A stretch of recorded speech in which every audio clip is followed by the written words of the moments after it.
Join me as we battlefield guide at Killiecrankie, the beautiful gateway to the Highlands, in the first major engagement of the Jacobite uprising and the scene of a devastating Highland charge which saw the British Red Lines defeated.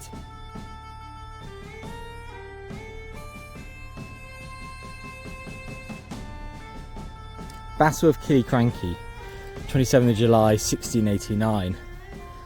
The Jacobite forces have marched down from Blair Athol, where they've held Blair Castle, quite possibly below this track, because it holds below this height of Craigalach, probably butchering the Gaelic there, but those heights are not quite a mountain but a formidable hill, and below us is the path of Killiecrankie, and we've got Blair Castle to the north, and beyond that the road to Inverness, and heading south in this direction is the city of Perth, where the British government forces under Hugh Mackay, another Scottish soldier, is currently, and he's marching north to meet Viscount Dundee, Bonnie Dundee, also known as Bloody Clavers, of his born in Claverhouse near Dundee, and is reputed to have butchered some soldiers on the continent.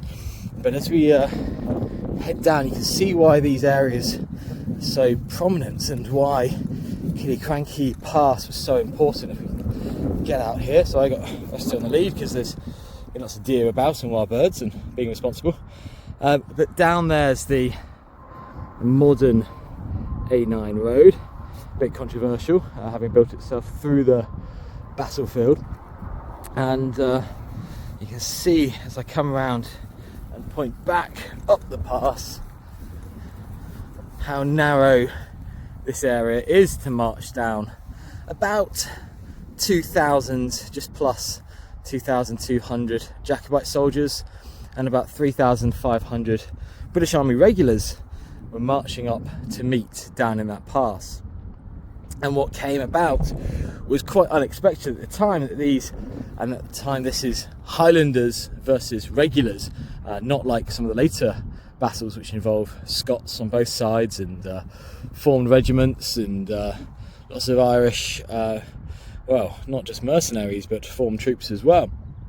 And what we had here was Highlander versus Jacobite enemies of the Jacobite cause, which is the British Army here, and we're fighting for James II or 7th of Scotland on the Jacobite side, and the Williamite cause down south. And there are still Highland Lowland loyalties, but what you do find is you have individuals like Hugh Mackay, British Army commander, born in the Highlands, so it is not as clear cut.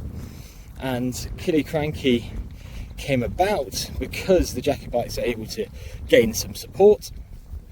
Bonnie Dundee also served on the continent, Hugh Mackay did as well, and so you have two experienced commanders, both with orders to meet each other.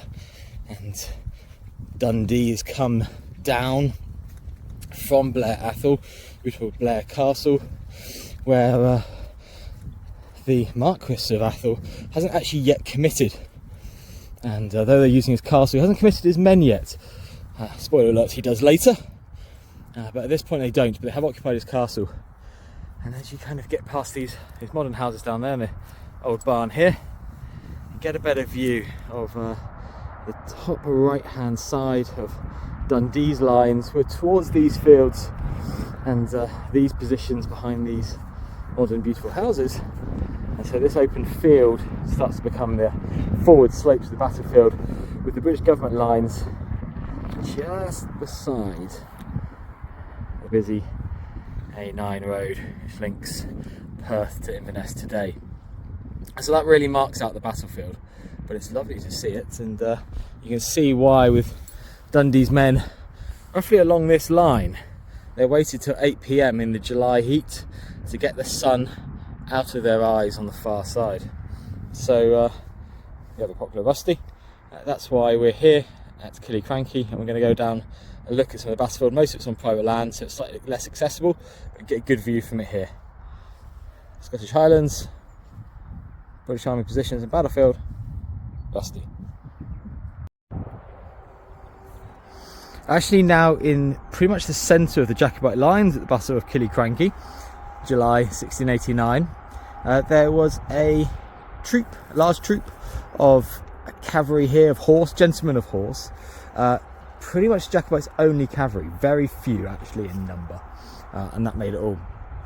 And you can see this gentle forward slope behind the crag top, the small mountain behind us, and then the pass which leads to Blair Athol and then ultimately Inverness, where the Jacobites have marched down, hoping to capture the British army here in the pass of Killiecrankie, which they've successfully done. So Hugh Mackay has brought up his army from Perth down in that direction, through the pass, directly through.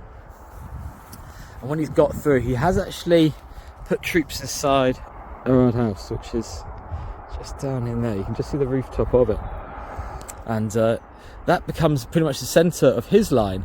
But the Jacobites don't quite play by convention, and they don't fight line against line. In fact, they form columns, wedges, and they're streaming down these hills after taking fire for quite a while, but it's very few British Army cannon, so very, very light casualties.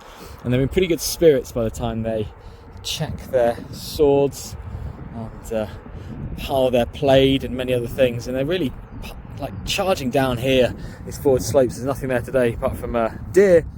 They're forwarding those slopes with their basket hilted swords. The Highlanders add the basket hilts on from good Spanish swords and passed down from generations, and the Lochaber axes, which are big, brutal, like billhooks, kind of halberd style things. They swing wild above their heads like gala shields. So they're charging down. They've got the momentum. The British Army line's just the other side of what's now the A9 road, and so they've got this forward momentum, this slope. They use it. They've got their height, but they're not expecting to be attacked, but they're going to be fighting its line against trained troops that with matchlocks that can be firing 2+ rounds a minute, maybe 3, with a very well trained soldier. But it's going to be Highlanders charging against a well disciplined British Army line. We'll go and see the results of that bloody encounter down there. Battle of Killiecrankie. We're now on the British Army centre left, where there's this memorial cairn, and slightly flooded nearby, so I'm going to stay up here. And these trees weren't here in 1689, but they were further up, and that's where the Jacobites have been sheltering for most of the afternoon as the British lob some artillery shells and insults up towards them. In the centre of their line, that's the modern version of the house, but the Erard House being just there. And that's the centre of the British line. And the Jacobites came on largely in about 3, some accounts say 5 wedges, columns forwards, having dropped their tartan plaid, holding just really their swords and axes, wearing just their bonnets and their undershirts, barefooted, screaming down upon here this Highland wail that was really unerring even to the lowland troopers. And they came down upon this area and caused huge devastation. In fact, accounts say afterwards, when the Jacobites came back towards the position after the British Army retreats, they could not recognise the faces of the fallen, and they'd been cleft from skull through ear by these sharpened Spanish swords that the Jacobites put the basket hilts on. And in about 20 minutes there was over 1,000 dead, and then probably the same again in the retreat, because we're slightly above the pass on this plateau and it goes down there into the River Garry, and that's where the British Army streamed towards what's now known as Soldiers' Leap in the visitor centre, going next, and another 1,000 or so killed there. So about 2,000 British Army regulars out of a force of about 3,000 killed here. And probably, hard to estimate, about 800 of the Jacobites, who were, mostly shot in the volleys, but plug bayonets were fitted. So proportionally quite a high loss to the Jacobites. But they do get later reinforcements from the Athol men, and they have shattered a British Army force And after weeks more of marching, they actually end up passing back down through this area, the pass of Killiecrankie, heading towards Dunkeld, which is being held by just one regiment of the British Army.